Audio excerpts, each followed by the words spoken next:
did Ted get to see much of The Rock's work, and what did he think of him? Ted, The Rock wound up springing back up here in WWE this past week on SmackDown, and I mean, an unbelievable reaction from the crowd whenever his music hit. Did you get to see much of his stuff when he was in his prime? You know what? I didn't. And you know what's funny is I'm trying to think which WrestleMania it was, because that's the only reason I was back. I was back because it was WrestleMania, and we were back in the back. And I walked in the dressing room or something, and then I looked up and I saw him, and we spotted each other, and he smiled and came over and shook my hand, and I just, he's just one of those guys that the whole time he was around, I wasn't anywhere around.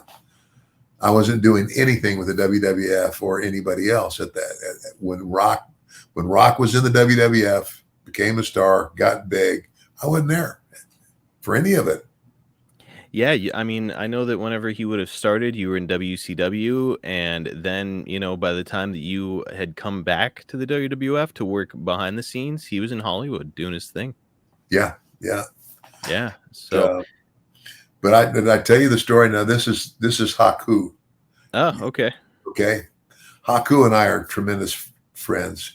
When Haku first came in, and his real name is Tonga Fafita is his real name. And he is legit from the island of Tonga. His father, I think it was his father, was like the tribal chief there. Wow. And where Tonga first went is he first went to Japan. And then Japan, the Japanese sent him over to the United States, I got through the Funks. And so I actually first met him in Amarillo, Texas. And, again, he rode with me and all that other stuff. And, I let him bunk with me and all that. And you see, he was just a real good guy, and apparently that they had sent like $1,000 with him from Japan, and help him get started. Mm-hmm. It either was stolen or lost somewhere en route, the money. And so he landed in Amarillo without anything. So I just took him under wing. And, of course, back then, he was just a young guy, and he didn't this guy's kind of like, and so then, that, whatever that was, that time period, I went somewhere, he went somewhere. And then I go to do St. Louis wrestling, the TV. And so I'm walking down this corridor in the TV station in St. Louis. And this great big guy goes walking by me, and I just kind of looked up at him, and I took 2 steps, and my eyes went like this, and I turned around and I said, "Tonga?" And he just looked back at me and got a big grin on his face, and he said, "Hey, Ted, how you doing?" I said, "What happened?" I mean, he just went, he like turned into this monster. I mean, oh my gosh. And I tell everybody else, I said, there's a guy you definitely don't want to piss off.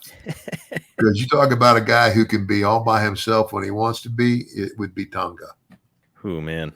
Yeah. And so, but this was a true story. And Tonga told me, he says, when The Rock broke in, he says, I kind of took him under wing.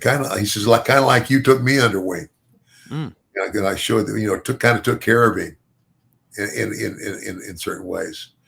So all this time goes by and everything. And so The Rock drives up, and he's driving a brand new Ford F-150 pickup truck. This is down in, I guess, in Tampa. Is that where Tonga lives? I think he lives down there. I think so. A lot of the guys live in Tampa, a lot of the wrestlers. Anyway, so, Tonga goes to The Rock. He goes, "Brother," he says, "I like your new ride." And Rock looks at Tonga and goes, "Brother, it ain't mine." And he says, "Well, whose is it?" And Rock tossed him the keys. Whoa. Bought him a brand new pickup truck.